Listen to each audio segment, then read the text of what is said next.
you are qualified for the job, but I will be doing you this favor because I went to check your Instagram. You're really talented, and I think you have something special going on. The scariest part of doing anything is always the part of the unknown. Music is still going to fall into the chain of demand and supply. What is being demanded in the marketplace? How can you meet the demand? Sometimes people are starting out and your eye will come to for where your hand looks. And then you'll be looking at the next person who is on your level and thinking, you're not good enough for me. I was mixing and mastering with a 200 naira earpiece. Oh my God. I was not mixing in the studio.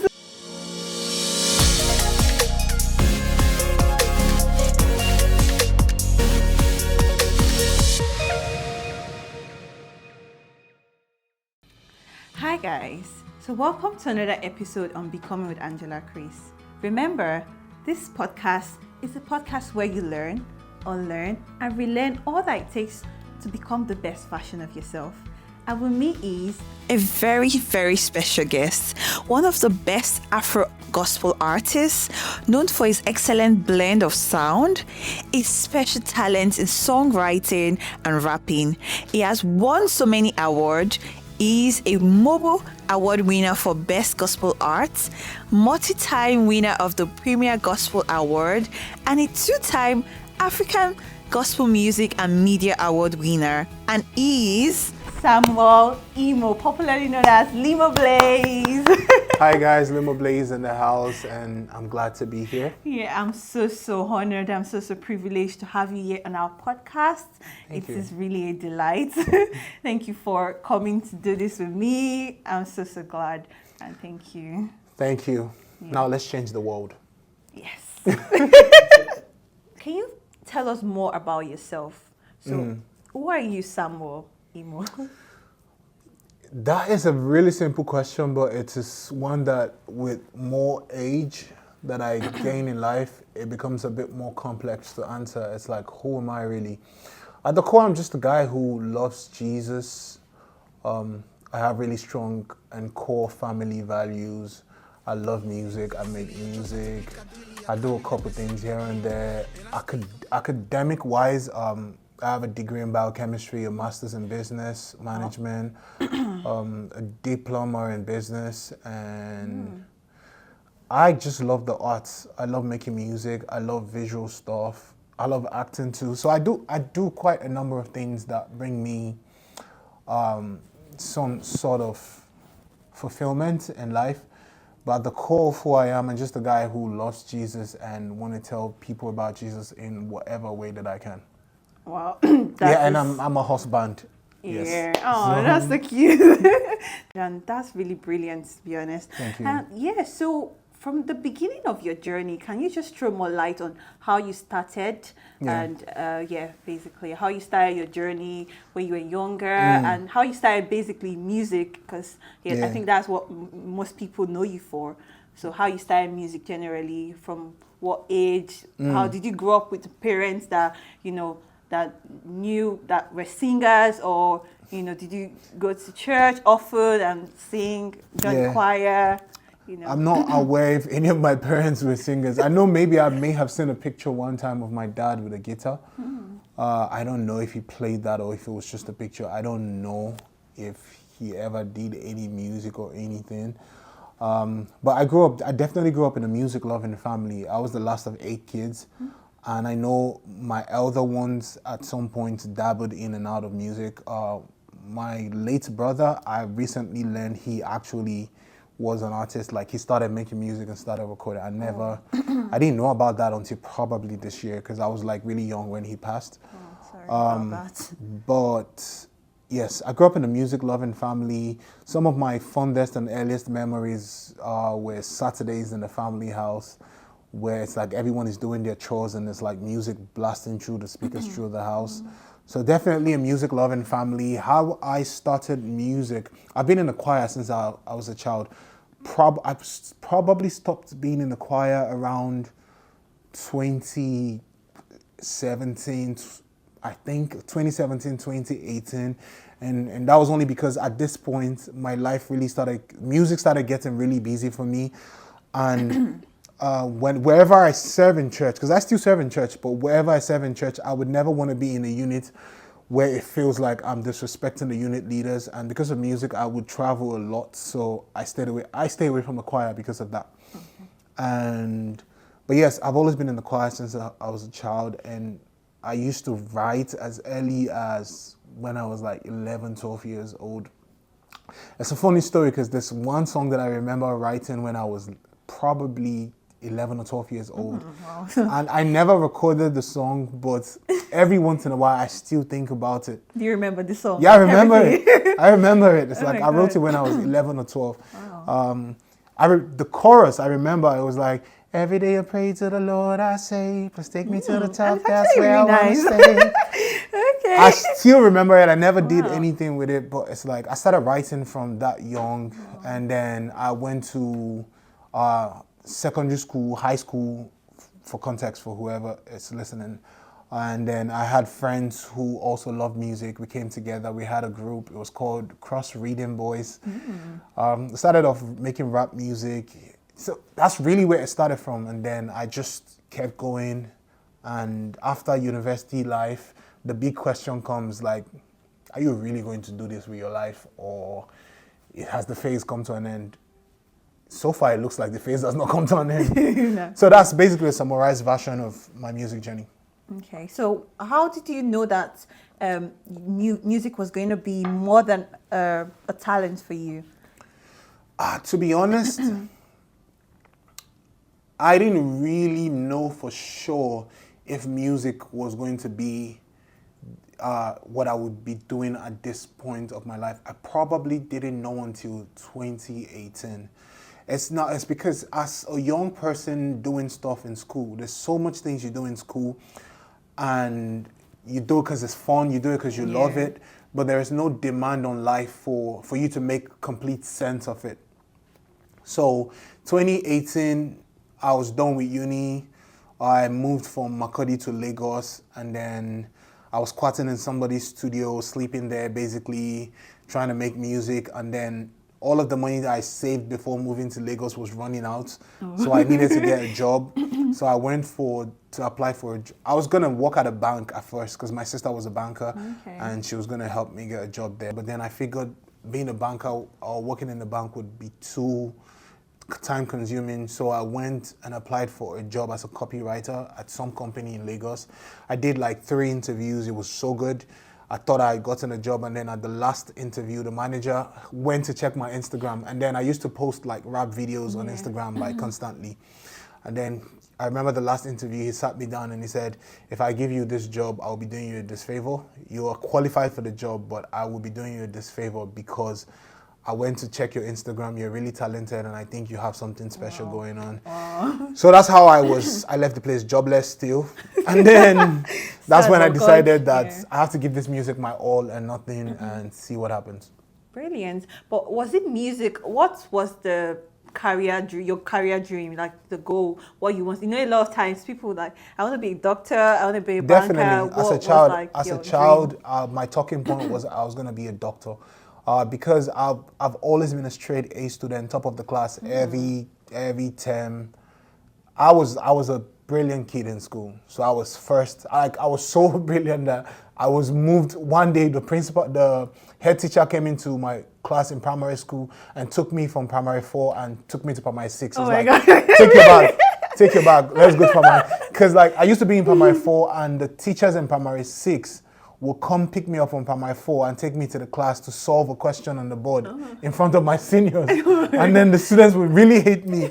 Then one day the head teacher was just like, yeah, you're moving to primary 6. And they took me from primary 4 to 6. Oh my God. And so, and in a typical Nigerian or African home, if you're that smart, they just believe you're going to be a doctor. My dad really believed I was going to be a doctor. And I thought so too, or maybe until like, somewhere around SS2, I was like, you know what, this music thing, I'm really liking music. Oh, and I remember the day that it changed for me where I was like, I was not going to be a doctor. We went to visit our family doctor, and then while waiting for him, I saw him reading a textbook, and the book was like this big. and this man is like in his 60s because he had grays and all. And at that moment, I told myself, this is not the life I want for myself. Because I always, as a student, I had this idea of school that it's something that has to be done at one point, then I'm going to move on with my life and never open the book again. So seeing this man in his 60s reading a textbook, I was just like, nah. And so I decided that, you know what, I'll try pharmacy. Okay. And then at some point, that pharmacy was not like, you know what, let me go down one step lower, I'll do biochemistry. That's how I ended up doing biochemistry. Are you serious? Oh my God. When you told your parent that you didn't want to be a doctor or you wanted to do music fully, how did they accept the the transition? It took a while for my parents to really accept that I did music. I think probably until 2020 before my family were like, okay.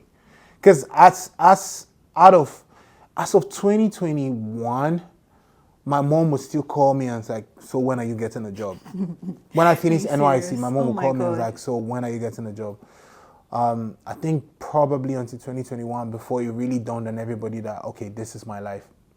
Yeah, so it was a tough one. So what did it take you to actually pivot to not just being talented, but actually making money from music? To be honest, it took a while before I started making money from music. And that's because when I even got into music, because I remember my younger years and everyone around me saying, oh, if you're going to make gospel music, you're not going to make money. And I was fine with that. So I went into it thinking I'm not going to make money. But I'm fine with that because for me, it's like I was dedicating this to God and whatever happens from it, it's fine. Which is why I ended up in life with so many educational certificates and degrees, because in my head I thought my source of livelihood was going to come from some other sort of job, but at some point you just keep going, you keep making music, and then you realize that, oh wow, this album made $100, and you're like, okay, that's not bad. I can eat for 2 weeks with this. So, and then you figure out, it's like, if I can make 100, maybe I can make 200. And the kind of person I am, I've never been someone who has, I have boisterous dreams, but I've never wanted to be like the richest person in life. Or I don't think I have any desires to be among the top richest 100 people in the world, which is weird, people. But as long as I can take care of my family and I can put at least 2 square meals on the table, I'm good. Okay, so what was the scariest part about making that pivot, like from being who you are right now? What's this, like the scariest part? The scariest part of doing anything is always the part of the unknown. It's like, what is going to be the outcome of this? Because everybody around you is telling you, they're not directly telling you you're going to fail, but they're telling you there's no future in this thing. And then you are looking and you're like, oh, I really believe in this thing. And to really be great at something or to really pursue something, you can't have an option B. The moment you have an option B, you're never really going to get to the apex of what it is you're trying to pursue. So the moment you say, this is my option A and nothing more, it's scary because at the back of your mind, what if option A never works out? So that is scary.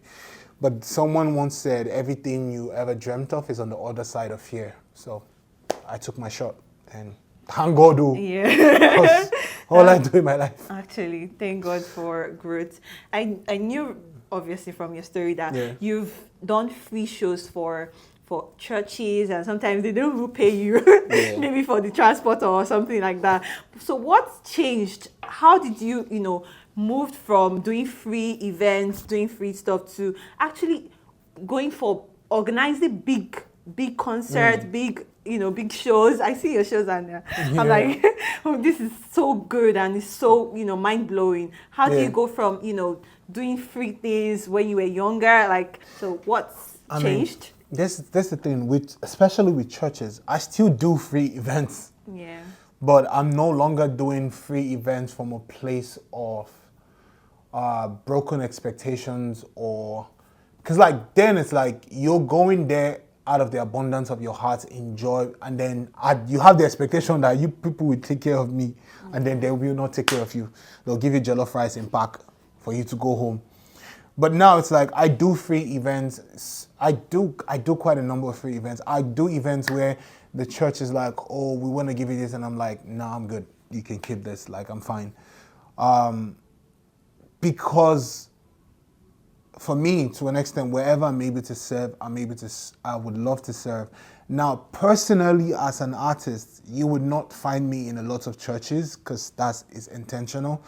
Because I genuinely don't think where God has called me to is in the church. At least not at this phase of my career and ministry. Because I think my career, my music is more outreach than it is inreach. So from the jump, I was always like, I was going to be the guy who wants to go book a venue and do my own shows, because I want people who wouldn't go to church on a Sunday to come to the shows. And that's been the essence of what I do, my tours and everything. If you see me in a church, it's most likely, one, is my church, or I have a really good relationship with the church. That's where you will find me in a church. So, because I don't believe that is at least not at this stage of where I'm at. Maybe in a few years, you might find me doing church tours or being a lot more in church. So, and with me doing my own tours, the basic rules of the marketplace applies to that. It's like you go book a venue, you sell tickets, but it's like it's a whole lot of things leading up to that moment. You have to put out music. People have to fall in love with the music. Okay. People have to want to be in a place where they want to pay their money to come see what you're doing. And it's also trying to constantly put excellence in the front of everything I do. So every time I do a Young and Chosen concert, people know that you're going to get a great concert. It's not just going to be... People are not just here because we want to support you. No, they know they're going to get a great event. Yeah. You know you're going to get more than your money's worth. Anybody that's come to Young and Chosen London, you know, all of you owe me balance. Seriously. You owe me balance for any one of those concerts. Yeah. But yeah, it's a thing of just prioritizing excellence, and over time, it adds up and people want to put their money to it. Amazing. And how has you said you did your MBA? Yeah. So how has it influenced your music career, your business, the business side of it? Because in this series, we're talking on becoming an entrepreneur, a pivot to greatness. Yeah. So how has that knowledge, how has being a business person, thinking business, improved your, where you are right now, becoming who you are, Limoblaze? How has it, moved you from the point where you are not that young and, I watched the video where you said your head was big to now looking fresh. So we thank God. We thank God for good food and good weather. But yes, the principles of business applies across the marketplace wherever you apply them. The application may differ depending on what business it is you're offering, but the principles of business is always going to be demand and supply. And then, because I had my master's in business management, it gave me a deeper understanding of how to go from point A to point C in setting up a business, how to understand consumer to consumer, business to consumer, basically all the models of business that exist and how you can apply that to whatever it is that you're doing. So music is not any different. Music is still going to fall into the chain of demand and supply. What is being demanded in the marketplace? How can you meet the demand? The best types of businesses are the ones that meets a need.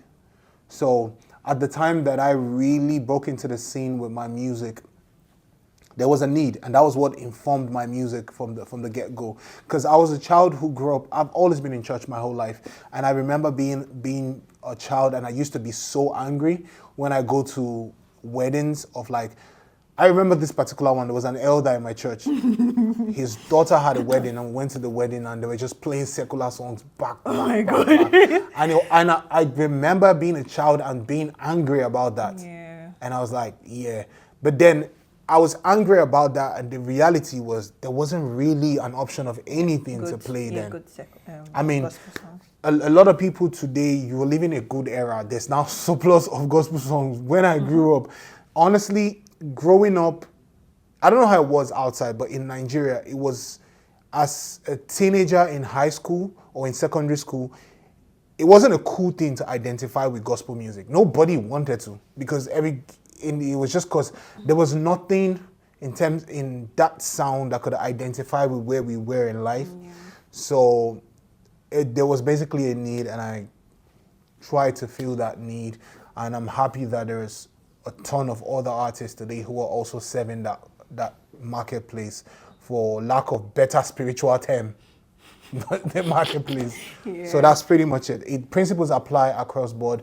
What you learn in school, you just need to make the application of it make sense. Yeah, that's brilliant. Spot on. Seriously.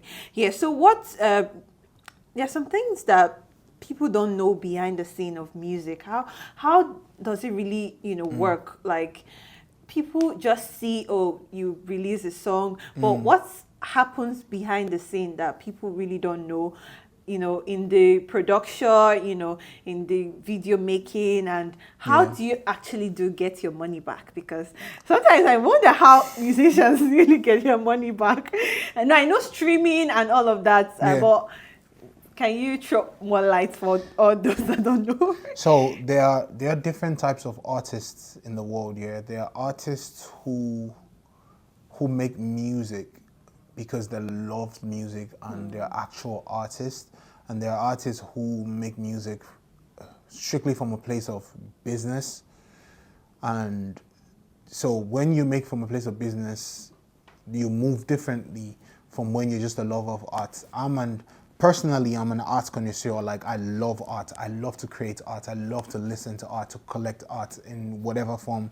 So, which is probably not a very good thing for me as a businessman. Because I spend so much doing a lot of things that would not translate to cash. Because, like, for example, the average you spend to make a music video is like $5,000, which is a lot of money. Which for you to make $5,000 from a song, you have to get at least 3 million premium streams on Spotify to get that back. And how many people are really getting those number of streams? So the ways people make money from music, obviously, is from streaming, which is not a lot of money. It doesn't pay a lot of money. If you do a lot of performances and shows, ministrations, that's one way. Another key way is placements, sync placements. If you get your songs in movies, commercials, and all of that, that's also a way people make money from music. But then I'll tell you, music is so expensive. Unless you're doing everything by yourself, unless you have a bunch of talented friends that are able to come together to help you, music is expensive. Because a song can go from anywhere, to put out one song, the cost can go from anywhere to $50, $100 up to $10,000. That's a lot. Depends on the level of personnel, and because there are producers who cost beginning from $5,000 for one song. Whoa. There are some who obviously still will go for like $200, $300. So it depends on where you are playing at, to be honest. So what you're trying to say is that someone who's just starting is going to find it hard to make it. Because I would just say, calling those numbers are like I said, it can go from anywhere from $50 to up to $5,000 to $10,000.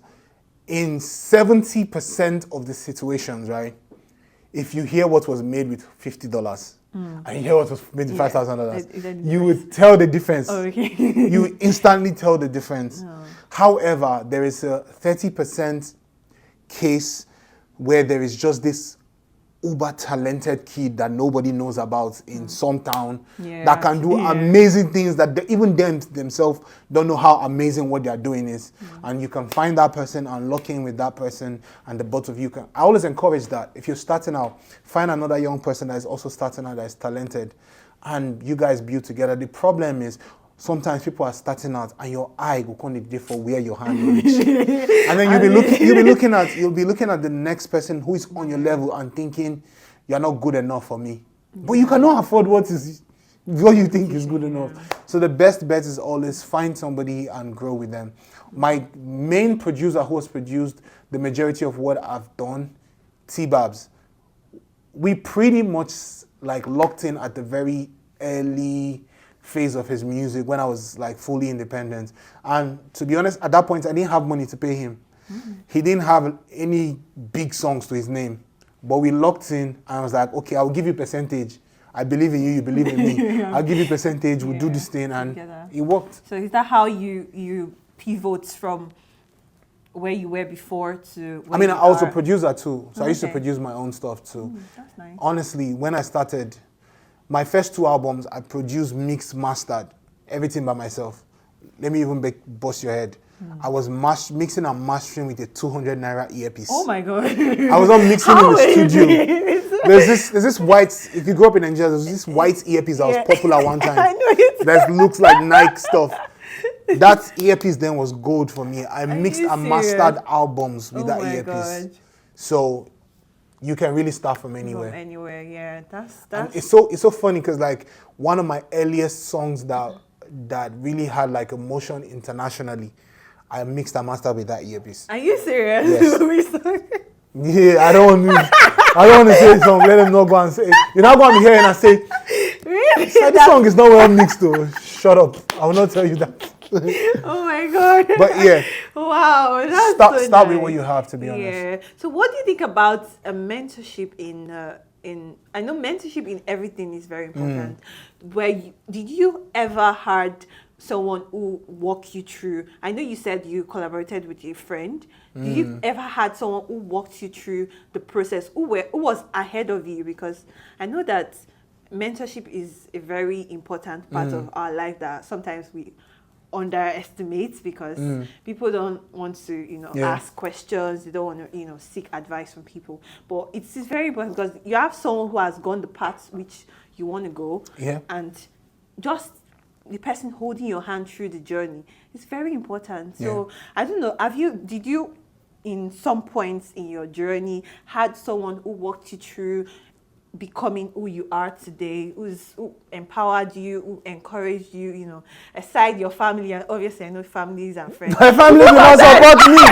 Well, family did not support you. Family did not support me. Family did not care about my music. Are you serious? No. Oh my god. Shout out my family. I love my family. They not support. They not care about my music. Well, nobody. To be honest, I never had anybody, which is why I'm very intentional about trying to be that for like people, because I know I had to do a lot of trial and error, and one thing when I was like starting, I don't think there's anybody that I researched more than me in this life. I used to research every day. Follow the people that I loved. I followed them bumper to bumper. I watched every interview. If I hear say they pass for this video, I'll watch the video. Like I was learning everything. Like I watched everything Lecrae did. Everything. Heard every song Lecrae was in. Learned everything. Read his book. Bought every album. Tried to study everything he did in every season. Because I didn't have anybody to be that for me. So I had to like do it myself. So I didn't have anybody guiding me or being a model for me in that sense. And that is so... I feel like if I had that... You would have grown faster. I would have grown faster. And I feel like there's so many things that I did along my... If it take me back, I wouldn't change a thing per se. Built you. Yeah, but there are certain things that if I had somebody telling me, oh, don't do it this way, it would have been better for me. Yeah. So there's one important question I wanted to think through. Have there been a time where you were tempted to leave gospel to secular? No. Why? No, it's never been, because if you remember earlier in this, I said I went into music assuming that I'm not going to make money from it. So when you have that mindset going into something, there's just nothing. And I've had seasons where I remember before the lockdown, or when right before the lockdown, right? I had announced an African tour. I was about to do my first African tour, first international tour, first time that I would leave Nigeria in my life. Are you serious? I was so excited. Then COVID happened. Oh. Boom. And then everything shut down. Everything had to be suspended. But right before that happened, I remember being in the office of one of the biggest labels in the world, one of their offices in Lagos. And they were offering me deals that sounded interesting at that time, because I remember they were saying things like, we like your music, but it's too refined for gospel.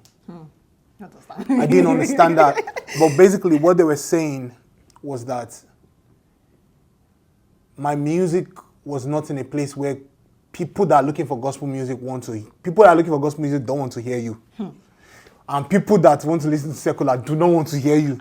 So it was almost like it was a weird place to be in. But I didn't believe them because I obviously had people, I was about to do a tour. It was not random people that are listening to my music that was going to come from the tour.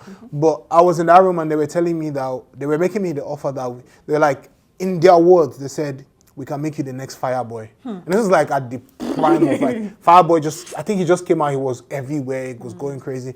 And they were like, we think you have the tools to be the next Fireboy, to be the next pop artist to break out from Nigeria. You were like, you have the talent, we can package your looks, you're not very far from where you should look.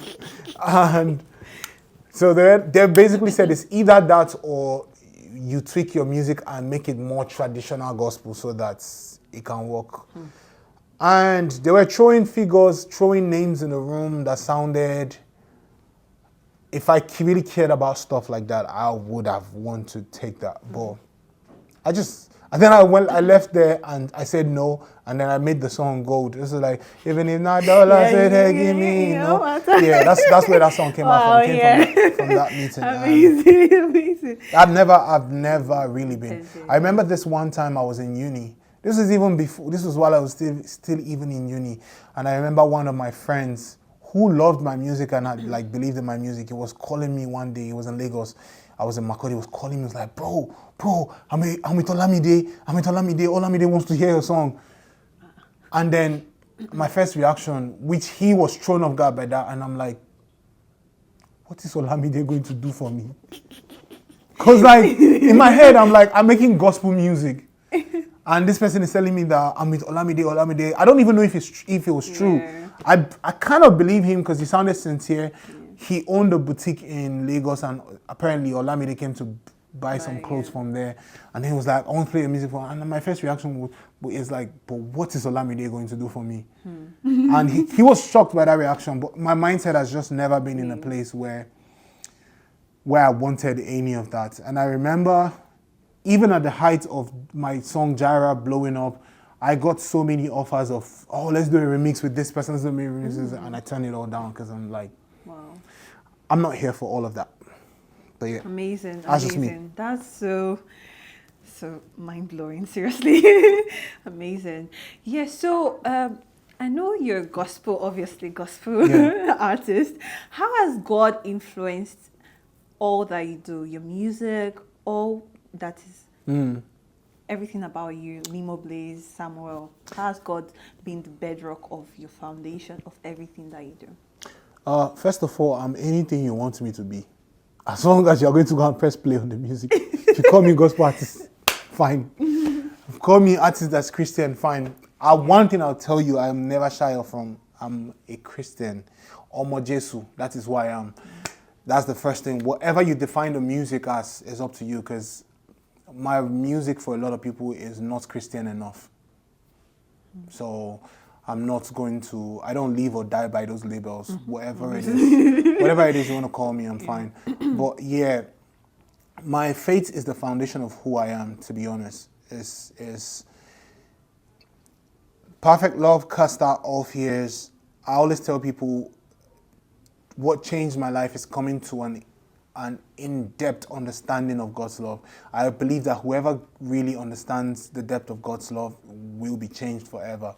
So with every day, I'm in gratitude of what Jesus did for me and how he saved my life. And for me, that is like my drive every day. How many more people can I tell about Jesus?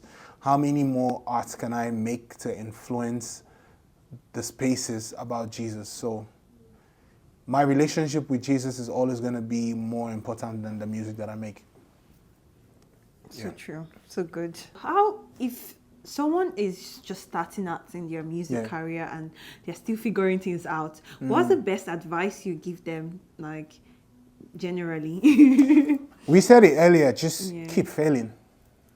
keep failing, keep taking every shot, because every time you fail, you're supposed to learn something new from what you failed from. Okay, I did this time. What worked? What didn't work? Now, if you, for majority of artists, especially the ones that started out independent, if you go down their catalog to when they started putting out music, you would, when you listen, you would see the visible growth in artistry as you go from bottom upwards.